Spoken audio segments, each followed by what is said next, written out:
2011 में आई film the dirty picture, जिसमें विद्या बालन, इमरान हाशमी और नसरुद्दीन शाह ने अभिनय किया, ये फिल्म 80s की एक्ट्रेस और डांसर सिल्क स्मिता की जिंदगी पर आधारित थी। सिल्क स्मिता, जिन्होंने अपने करियर में 450 से ज्यादा फिल्मों में काम किया, ने लगभग 200 फिल्में सिर्फ अपने करियर के पहले 4 सालों में ही की।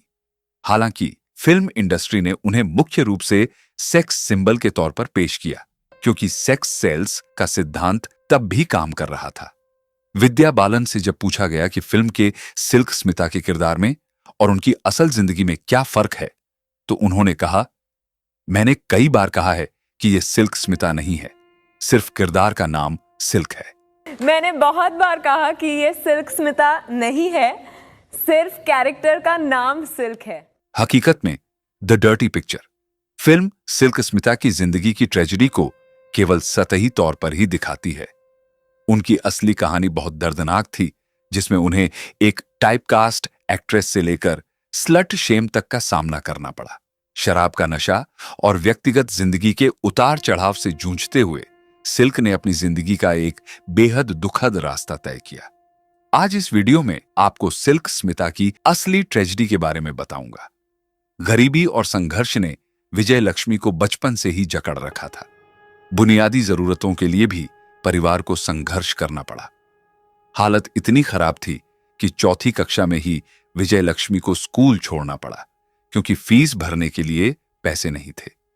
लेकिन मुश्किलें यहीं खत्म नहीं हुईं। जैसे जैसे वह बड़ी होने लगी, गली मोहल्ले के लड़कों की बुरी नजर उन पर पड़ने लगी। घर वालों को लगा कि इससे पहले कि कुछ गलत हो, बेहतर होगा कि उनकी शादी कर दी जाए। 14 साल की नादान उम्र में उनकी शादी तो कर दी गई, लेकिन वहां हालात और भी बुरे निकले। घरेलू हिंसा, मानसिक और शारीरिक प्रताड़ना, यह सब उनके हिस्से आया। आखिरकार वह यह सब सहन नहीं कर पाई और वहां से भाग निकली। लेकिन सवाल यह था कि अब कहां जाएं? किस्मत उन्हें चेन्नई ले गई। बचपन से ही फिल्मों का शौक था और शायद इसकी एक वजह थी उनके अंकल और कजिन, जो फिल्म इंडस्ट्री मनी बतौर जूनियर आर्टिस्ट और मेकअप आर्टिस्ट काम करते थे। चेन्नई पहुंचने के बाद पहले उन्होंने एक घर में हेल्पर का काम किया, लेकिन फिर अपने कजिन से मेकअप आर्टिस्ट का काम भी सीख लिया। धीरे धीरे फिल्मों में बतौर एक्स्ट्रा भी छोटे मोटे रोल मिलने लगे। फिर एक दिन मौका मिला एंटनी ईस्टमैन की फिल्म इनाया थड़ी में। हालांकि यह रोल उन्हें अचानक नहीं मिला था। दरअसल इस फिल्म के लिए पहले एक्ट्रेस शोभा को कास्ट किया गया था, लेकिन शूटिंग से पहले ही उन्होंने आत्महत्या कर ली। अब फिल्म के प्रोड्यूसर्स को एक नई एक्ट्रेस की जरूरत थी और उनकी नजर विजय लक्ष्मी पर पड़ी। फिल्म में उनके किरदार का नाम था स्मिता और यह किरदार काफी बोल्ड और ग्लैमरस था। यह वही दौर था जब साउथ सिनेमा में एक नया फॉर्मूला चल पड़ा था, सेक्स सेल्स। 1978 की फिल्म अवालू औरू थोड़कथई में जमकर बोल्ड सीन डाले गए थे और दर्शकों ने इसे हाथों हाथ लिया। इससे फिल्म मेकर्स को समझ में आ गया कि ऐसी फिल्मों की मार्केट में भारी डिमांड है। इनाया थड़ी में विजय लक्ष्मी की परफॉर्मेंस देखने के बाद डायरेक्टर वीणु चक्रवर्ती ने उनमें एक खास पोटेंशियल देखा। उन्हें लगा कि विजय लक्ष्मी जैसी एक्ट्रेस उनकी फिल्मों को हिट करा सकती है। उन्होंने विजय लक्ष्मी को अपनी फिल्म वांडी चक्रम के लिए साइन किया। इस फिल्म के लिए उन्होंने उन्हें बाकायदा ट्रेनिंग दी, डांस क्लासेस के लिए फीस भरी और यहां तक कि उनकी पत्नी ने भी उन्हें तैयार होने में मदद की। वांडी चक्रम में विजय लक्ष्मी का किरदार एक बार डांसर का था और फिल्म में उनके कैरेक्टर का नाम था सिल्क। यह बस शुरुआत थी। सिल्क स्मिता का असली सफर यहीं से शुरू हुआ था। लेकिन क्या यह सफर सिर्फ कामयाबी से भरा था या इसके पीछे कोई गहरी कहानी छुपी थी? जानना चाहते हैं तो कमेंट करें और अपनी राय शेयर करें। और फिर सिल्क स्मिता का नाम हर जुबान पर चढ़ गया। वांडी चक्रम में उनके बोल्ड सीन्स ने ऐसा टहलका मचाया कि थिएटर खचाखच भरने लगे। लोग उन्हें देखने के लिए बेताब थे।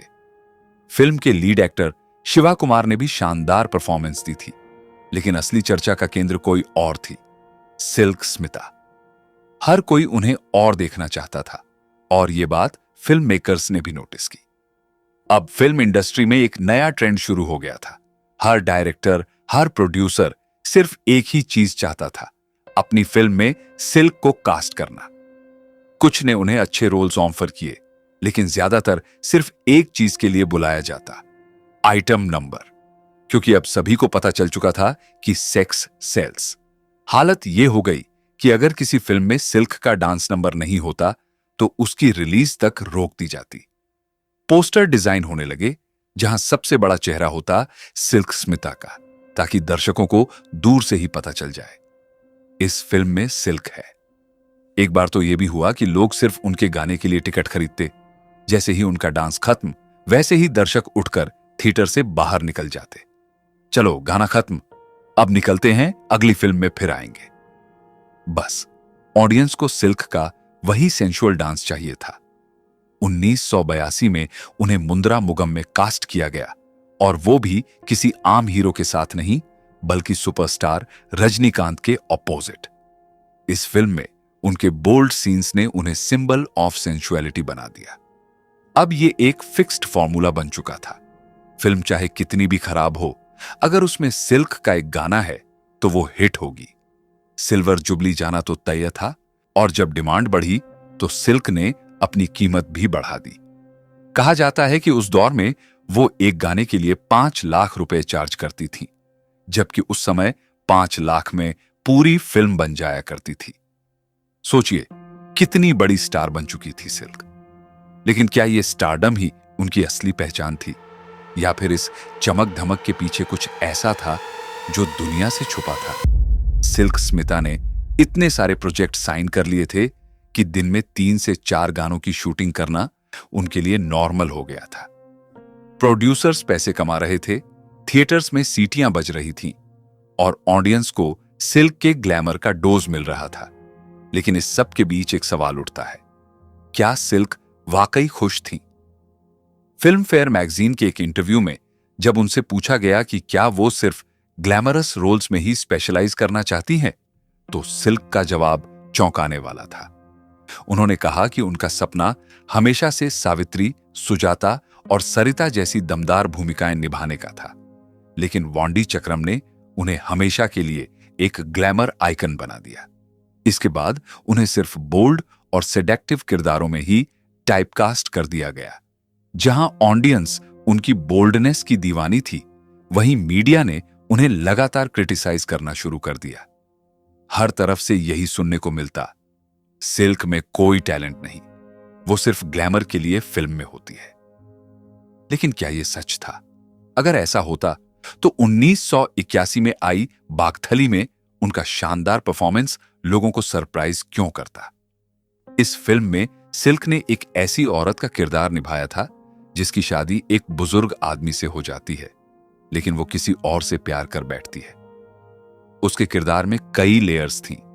पहली बार सिल्क को सिर्फ एक सेडेक्टिव लेडी के बजाय एक गहरी इमोशनल परफॉर्मेंस देते हुए देखा गया। फिल्म को सराहा गया, क्रिटिक्स तक ने उनकी तारीफ की, लेकिन फिर भी इंडस्ट्री ने उन्हें उसी वन डायमेंशनल बोल्ड रोल्स में बांध कर रख दिया। फिर आई मूंद्रम पिरई, जिसका बाद में सदमा के नाम से हिंदी में रीमेक बना, जिसमें वो कमल हासन और श्रीदेवी के साथ नजर आई। इस फिल्म ने हिंदी दर्शकों को भी उनका दीवाना बना दिया। पॉपुलैरिटी इतनी तेजी से बढ़ी कि इंडस्ट्री में उनके नाम का सिक्का जम गया। सिर्फ 4 साल में 200 फिल्मों का रिकॉर्ड अपने आप में एक मिसाल था, लेकिन इसके साथ ही कुछ विवाद भी जुड़ने लगे। कई बार लोगों ने उन्हें एरोगेंट बताया, तो कई बार कहा गया कि वो अपने स्टारडम को लेकर ज्यादा ही सेल्फ ऑब्सेस्ड हो गई थी। लेकिन क्या यह सच था, या फिर यह भी वही नैरेटिव था जो इंडस्ट्री ने उनके लिए गढ़ दिया था? सिल्क स्मिता के बारे में एक किस्सा काफी मशहूर हुआ था। कहा जाता है कि एक बार सेट पर शिवाजी गणेशन पहुंचे तो पूरी यूनिट खड़ी हो गई उन्हें रिस्पेक्ट देने के लिए, लेकिन सिल्क अपने क्रॉस लेग्स के साथ आराम से बैठी रही। बस इसी बात ने अफवाहों को हवा दे दी कि वो घमंडी है और सीनियर एक्टर्स की इज्जत नहीं करती। कहा गया कि शिवाजी गणेशन को यह बात इतनी नागवार गुजरी कि उन्होंने अपनी नाराजगी जाहिर कर दी। देखते ही देखते खबरें उड़ने लगीं कि सिल्क नखरेबाज और एरोगेंट है, और प्रोड्यूसर्स की कोई परवाह नहीं करती। लेकिन सच क्या था? फिल्म फेयर के एक आर्टिकल में जब सिल्क से मुलाकात का जिक्र किया गया तो कुछ और ही कहानी सामने आई। सिल्क के अंदर कोई एटीट्यूड नहीं था, बल्कि वो तो इंटरव्यू के दौरान बेहद एक्साइटेड थी, खुलकर बातें कर रही थी। हां, उनका नेचर इंट्रोवर्ट जरूर था। वो ज्यादा दोस्तों के बिना रहती थी, जल्दी घुलती मिलती नहीं थी, लेकिन वो सीधे सपाट बोलने वाली थी और यही बात लोगों को एरोगेंस लगती थी।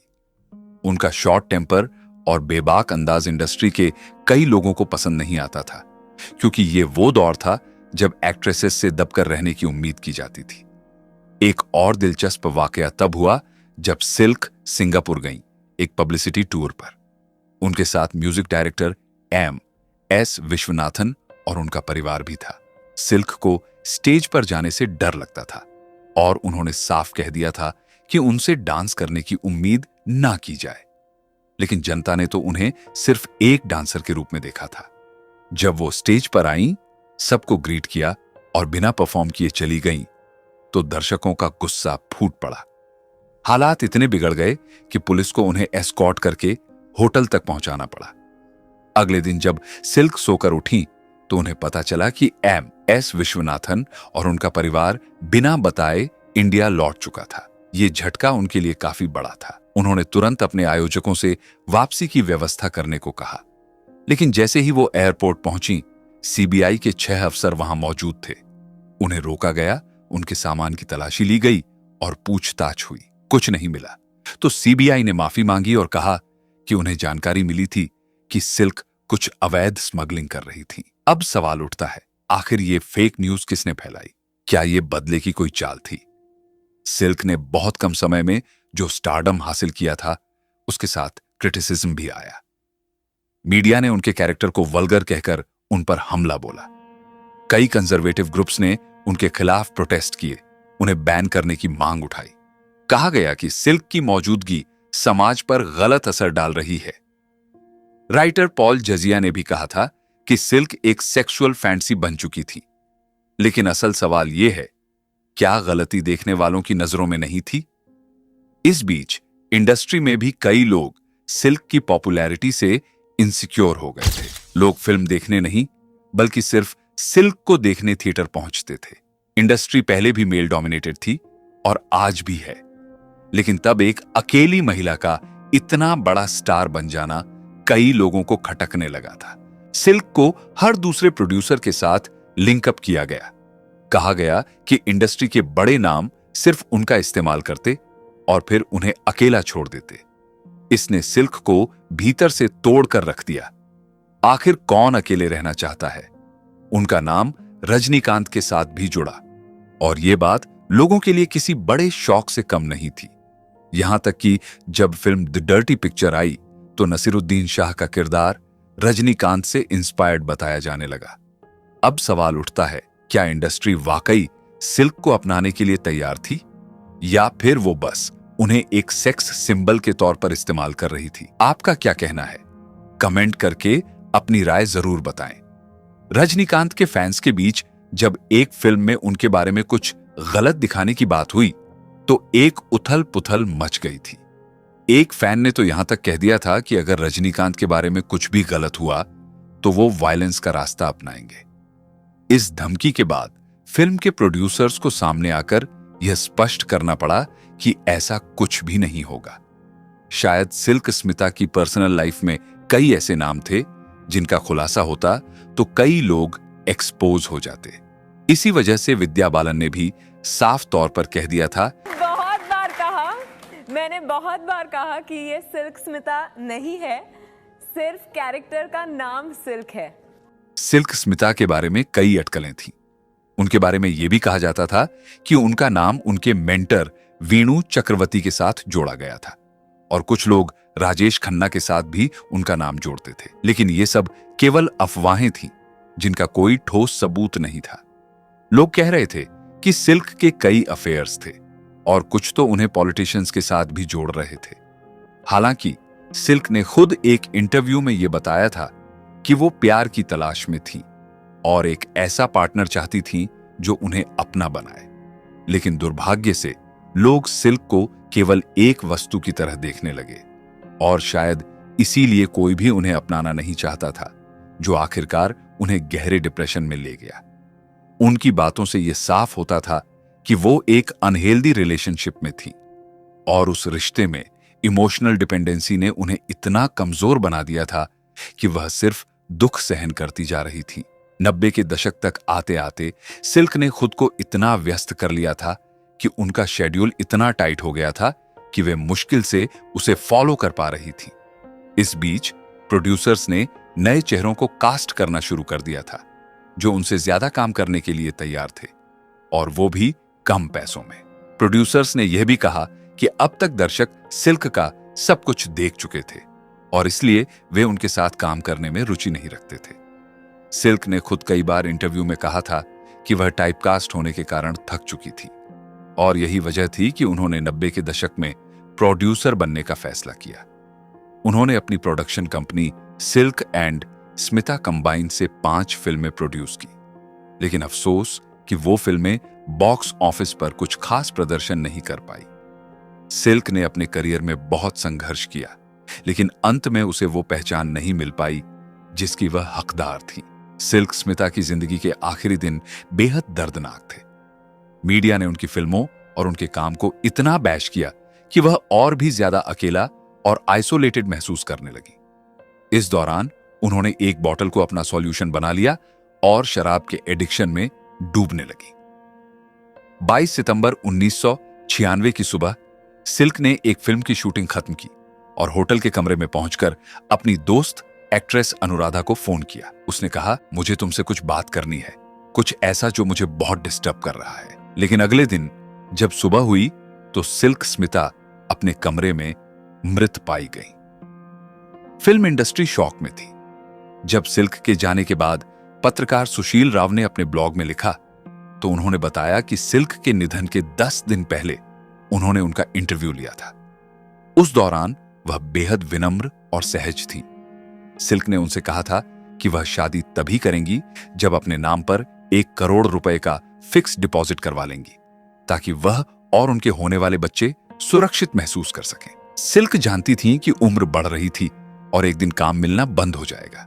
सुशील राव ने यह भी लिखा कि उस वक्त सिल्क किसी के साथ लिविंग रिलेशनशिप में थीं और यह अफवाहें थीं कि उनकी मौत का कारण उनकी खराब वित्तीय स्थिति थी, क्योंकि उनका प्रोडक्शन हाउस भी फ्लॉप हो गया था, जिससे वह गहरे डिप्रेशन में थी। उनके कमरे से एक नोट मिला था जिसमें सिल्क ने लिखा था, मैं और दुख नहीं सह सकती।